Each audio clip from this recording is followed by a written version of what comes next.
प्रिय छात्रों, मिथिलेश ज्ञान एकेडमी में आपका हार्दिक स्वागत है। आज हम लोग पढ़ेंगे प्रश्नावली 6.5 का प्रश्न क्रमांक 7, जिसमें दिया है सिद्ध कीजिए कि एक समचतुर्भुज की भुजाओं के वर्गों का योग उसके विकर्णों के वर्गों के योग के बराबर होता है।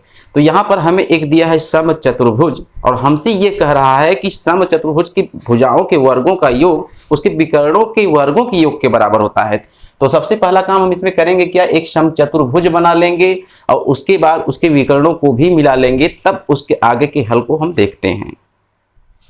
तो जैसा कि आप यहाँ देख रहे हैं, हमने एक समचतुर्भुज बना लिया है। अब इसका हम नामकरण करेंगे। तो आप कुछ भी नाम रख सकते हैं। हम मान ले रहे हैं कि ये P है और ये Q है, ये R है और ये S है। तो कुल मिलाकर ये जो इसके विकर्ण है P, R और QS एक दूसरे को यहाँ पर काट रहे हैं, इसका भी एक हम नाम दे देंगे। तो हम मान लेते हैं कि ये बिंदु O पर प्रतिच्छेदित करते हैं। कौन? इसके विकर्ण। तो जैसा कि आप जानते हैं कि समचतुर्भुज के विकर्णों को अगर प्रतिच्छेदित कर दिया जाए तो ये एक दूसरे को 90 अंश के कोण पर काटते हैं। इसका मतलब ये 90 डिग्री, तो ये भी 90 डिग्री, ये भी 90 डिग्री और ये भी 90 डिग्री। प्रत्येक कोण 90-90 अंश के होंगे। तो जहां पर 90 अंश की बात आ जाती है वहां हमें पाइथागोरस की प्रमेय लगाने की स्वतंत्रता मिल जाती है।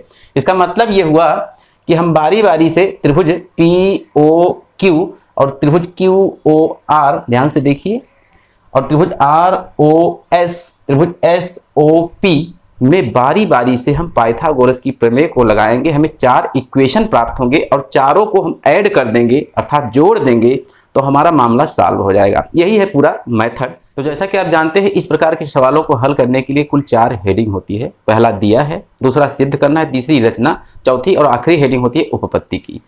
तो इसमें हमें जो दिया है उसके अतिरिक्त हमने कोई काम नहीं किया, इसलिए रचना वाली हेडिंग को हम छोड़ देंगे। तो सबसे पहले अपने हल में हम लिखेंगे दिया है।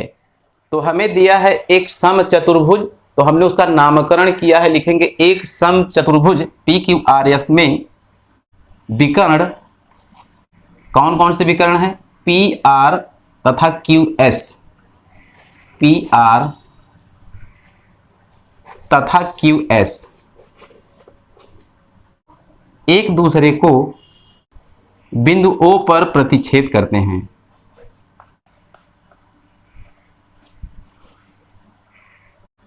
अब इसके बाद लिखेंगे सिद्ध करना है। तो सिद्ध करना है वाली हेडिंग में हम क्या लिखेंगे? हमसे कह रहा है कि सिद्ध कीजिए कि एक समचतुर्भुज की भुजाओं के वर्गों का योग। तो भुजाएं कौन कौन सी है, ध्यान से आप देखिए। PQ एक भुजा है, QR दूसरी भुजा है, RS तीसरी भुजा है और SP चौथी भुजा है। इनके वर्गों का योग, तो पहले हम इसको लिख लेते हैं। लिखेंगे PQ का वर्ग प्लस QR का वर्ग, QR का वर्ग प्लस RS का वर्ग, RS का वर्ग प्लस SP का वर्ग, SP का वर्ग। यह बराबर होगा किसके? कि वर्गों का योग उसके विकर्णों के वर्गों के योग के बराबर होगा। तो विकर्ण कौन कौन से हैं? एक विकर्ण PR है अर्थात PR का वर्ग प्लस दूसरा विकर्ण QS है, QS का वर्ग। ये हमें सिद्ध करना है। तो कुल मिलाकर अगली हेडिंग होगी उपपत्ति। तो यहाँ पर हम लिखेंगे उपपत्ति।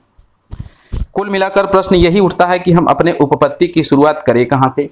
तो हमने आपको समझाया ही था स्टार्टिंग में कि जो त्रिभुज बन रहे हैं POQ, QOR, ROS, SOP, 4 त्रिभुज इसमें बन रहे हैं। चारों के चारों समकोण त्रिभुज है और हम बारी बारी से पाइथागोरस की प्रमेय लगाएंगे, 4 इक्वेशन प्राप्त होंगे, ऐसा आप समझ चुके हैं। तो हम कहेंगे त्रिभुज POQ में, यहाँ पर लिखेंगे त्रिभुज POQ में कोण O बराबर 90 अंश। तो जब कोण O बराबर 90 अंश की बात आ गई तो हम नीचे लिखेंगे अतः पाइथागोरस की प्रमेय से। त्रिभुज POQ को आप ध्यान से देखिए, POQ एक समकोण त्रिभुज है। तो यहाँ पर हम पाइथागोरस की प्रमेय लगा रहे हैं। ये जो कोण O है इसे ध्यान से देखिए, ये वाला, जिसे हम POQ कोण भी कह सकते हैं। ये जब 90 डिग्री का है तो निश्चित रूप से इसके सामने वाली भुजा जो ये PQ है, ये लंबी वाली भुजा PQ है, ये कर्ण का काम करेगी। तो हम लिख सकते हैं कर्ण का वर्ग अर्थात PQ का वर्ग, यह बराबर होगा शेष दोनों भुजाओं के वर्गों का योग अर्थात QO कहिए या OQ कहिए, दोनों बातें कही है। उसके बाद ओपी का वर्ग। तो यहां पर हम लिख सकते हैं ओपी का वर्ग प्लस ओ क्यू का वर्ग, ओ क्यू का वर्ग। तो इतनी बातों के बाद आपको बहुत ही बारीकी से समझना है, यही पूरी की पूरी बारीकी है जो हम लगाने जा रहे हैं। ये जो आपका ओ पी है इसको आप ध्यान से देखिए, ओ पी, उसके बाद आप ओ आर को ध्यान से देखिए। क्योंकि ये समचतुर्भुज है तो इसके जो विकर्ण हैं दोनों आपस में बराबर होंगे, विकर्ण। और ये जो एक दूसरे को आपस में काट रहे हैं अर्थात क्यूएस जो है पी आर को काट रहा है, ध्यान से देखिए। तो इसका मतलब हुआ कि पी से लेकर ओ तक जितना है उतना ही ओ से लेकर आर तक है, ये एक दूसरे के बराबर हैं। और इसमें ओ क्यू में ये और ये आपस में बराबर हैं। तो कुल मिलाकर हम कह सकते हैं पी ओ अर्थात ओपी को हम कह सकते हैं कि 1/2 पी आर। इस बात को अच्छी तरह आप समझ लीजिए। ओपी को हम कह सकते हैं 1/2 पी आर, और उसी बात को हम यहाँ लिखेंगे तो लिख देंगे या, ध्यान से समझते रहिएगा, बहुत ही आसान है। तो ओपी को हम 1/2 पी आर लिख सकते हैं। तो ये पूरे का वर्ग हो जाएगा, क्यों? क्योंकि ओपी के स्थान पे इतना मिला है ना, तो ओपी बराबर 1/2 पी आर और पूरे का वर्ग, क्योंकि यहाँ वर्ग लगा है, ये वाला प्लस लगा देंगे। अब ओ क्यू को भी आप समझ चुके हैं, क्यू से लेकर ओ तक या ओ से लेकर क्यू तक और ओ से लेकर एस तक दोनों बात बराबर है। तो हम पूरे ओ क्यू को लिख सकते हैं 1/2 क्यू एस। क्या लिख सकते हैं? 1/2 क्यू एस। यही पूरा का पूरा इसमें मामला है। इसका वर्ग लगा देंगे, क्योंकि इसका वर्ग था तो इसका भी वर्ग होगा। तो नीचे लिखेंगे या पी क्यू का वर्ग बराबर, तो यहां पर जब ब्रैकेट टूटेगा तो इधर वर्ग लगा है तो 1/2 का वर्ग होगा तो 1/4 मिलेगा। पी आर का वर्ग होगा तो पी आर वर्ग मिलेगा, प्लस फिर वही बात 1/4 क्यू एस का वर्ग। तो कुल मिलाकर आपको ये समझना है कि इधर 1/4 दोनों पदों में पाया जा रहा है। यहां से हमें 1/4 को गायब कर देना है, यानी कि अदृश्य कर देना है। तो हम 4 से यहाँ और 4 से यहाँ गुणा करेंगे तो समीकरण डिसबैलेंस हो जाएगा। इसका मतलब यहाँ भी 4 से हम गुणा करें, पूरे इक्वेशन में 4 से गुणा कर दें तो यहाँ से 4 खत्म होके यहाँ 4 चला आएगा। तो इस बात को आप अच्छी तरह समझ चुके होंगे।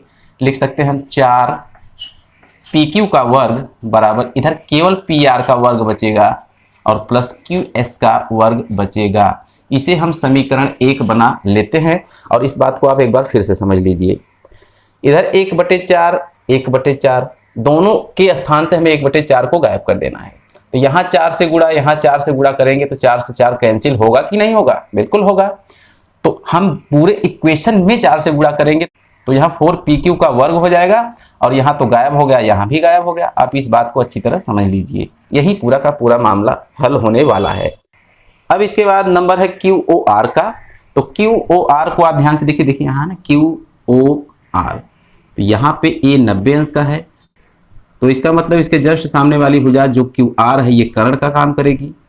तो इसमें भी जब हम पाइथागोरस की प्रमेय लगाएंगे और सेम प्रोसेस से चलेंगे तो हमको क्या मिलेगा, इस बात को आप अच्छी तरह पहले समझ लीजिए। हमें मिलेगा 4 क्यू आर का वर्ग और ये दोनों विकर्णों के वर्गों के योग के बराबर है। तो हमें उसमें भी वही बात मिलेगी कि 4 क्यू आर का वर्ग 4 कर्ण का वर्ग, ध्यान से समझिए, 4 कर्ण का वर्ग बराबर मिलेगा हमको क्यू एस का वर्ग प्लस पी आर का वर्ग। आप हल करके भी देख सकते हैं। अगर हम पूरा मामला हल करेंगे तो सवाल बहुत लेंदी हो जाएगी, इसलिए हम यहाँ पर लिख सकते हैं इसी प्रकार हम कह सकते हैं कि त्रिभुज क्यू ओ आर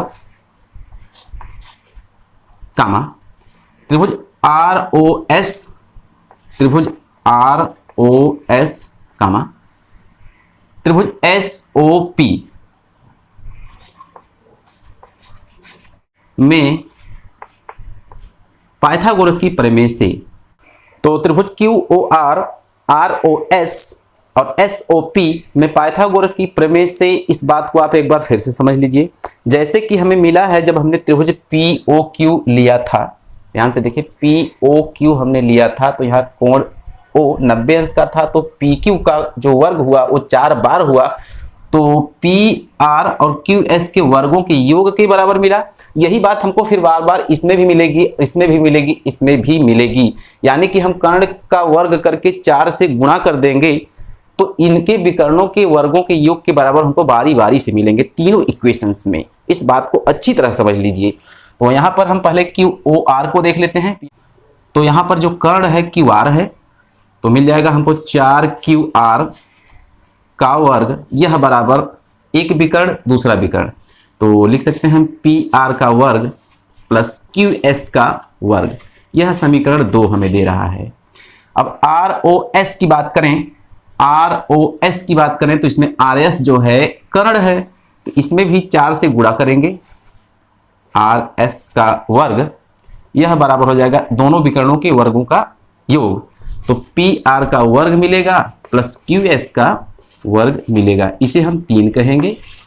जस्ट इसी प्रकार से SOP को देख लीजिए, उसमें जो कर्ण है SP है, तो 4SP का वर्ग हो जाएगा, यह बराबर PR का वर्ग प्लस QS का वर्ग, इसे हम 4 कहेंगे।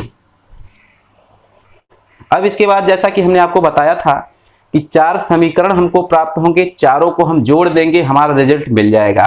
तो यहाँ पर समीकरण 1 को आप ध्यान से देखिए, 2, 3, 4 सभी समीकरणों को आप ध्यान से देखिए। जब हम चारों को ऐड करेंगे तो बाएं पक्ष को बाएं तरफ जोड़ेंगे और दाहिने पक्ष को दाहिने तरफ जोड़ेंगे। तो यहाँ पर हम नीचे लिखेंगे समीकरण 1, 2, 3 व 4 को जोड़ने। तो ध्यान से देखिए आप, इसका जो बायां पक्ष है 4PQ वर्ग है, इसका जो बायां पक्ष है 4QR वर्ग है, 4RS वर्ग है, 4SP वर्ग है।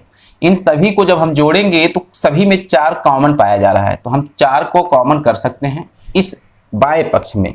PQ का वर्ग बचेगा अंदर, ध्यान से देखिए, PQ का वर्ग बचेगा प्लस QR का वर्ग बचेगा, QR का वर्ग बचेगा प्लस RS का वर्ग बचेगा, RS का वर्ग बचेगा प्लस SP का वर्ग, इसे हम ब्रैकेट क्लोज कर देंगे। इसके बाद आपको दाहिने तरफ बहुत ही ध्यान से देखना है, PR का वर्ग प्लस QS का वर्ग यहाँ पाया गया, PR का वर्ग प्लस QS का वर्ग वहां पाया गया, PR का वर्ग प्लस QS का वर्ग यहाँ, PR का वर्ग प्लस QS का वर्ग यहाँ। यानी कि चारों समीकरण में PR का वर्ग, ध्यान से देखिए, यहाँ 1, यहाँ 2, यहाँ 3, यहाँ 4, तो हम बराबर के आगे लिख सकते हैं 4PR का वर्ग, तो 4 हम इसमें से कॉमन ले सकते हैं, तो बचेगा हमारा PR का वर्ग, ध्यान से देखिए, प्लस यहाँ QS का वर्ग एक बार है, ध्यान से देखिए, यहाँ 2 बार, 3 बार, 4 बार, तो 4 हमने बाहर कर लिया है, यहाँ पर हम QS का वर्ग लिख सकते हैं। तो कुल मिलाकर 4 यहाँ पर कॉमन है और 4 वहां पर कॉमन है, तो इसको हम आपस में काट सकते हैं। इसके बाद मिलेगा क्या, PQ का वर्ग लिख देंगे, या PQ का वर्ग प्लस QR का वर्ग प्लस RS का वर्ग, ये सब सेम का सेम उतर रहा है, RS का वर्ग प्लस SP का वर्ग, यह बराबर PR का वर्ग प्लस QS का वर्ग। तो आप इसे ध्यान से देखिए, जो हमें सिद्ध करना है, ये देखिए PQ का वर्ग प्लस QR का वर्ग प्लस RS का वर्ग प्लस SP का वर्ग बराबर PR का वर्ग प्लस QS का वर्ग। तो यही हमें सिद्ध करना था और सिद्ध हो भी चुका है बहुत आसानी तरीके से। आप इस बात को अच्छी तरह समझ गए होंगे। तो आज के वीडियो में बस इतना ही, फिर मिलेंगे अगले क्वेश्चन के साथ अगली वीडियो में। तब तक के लिए धन्यवाद।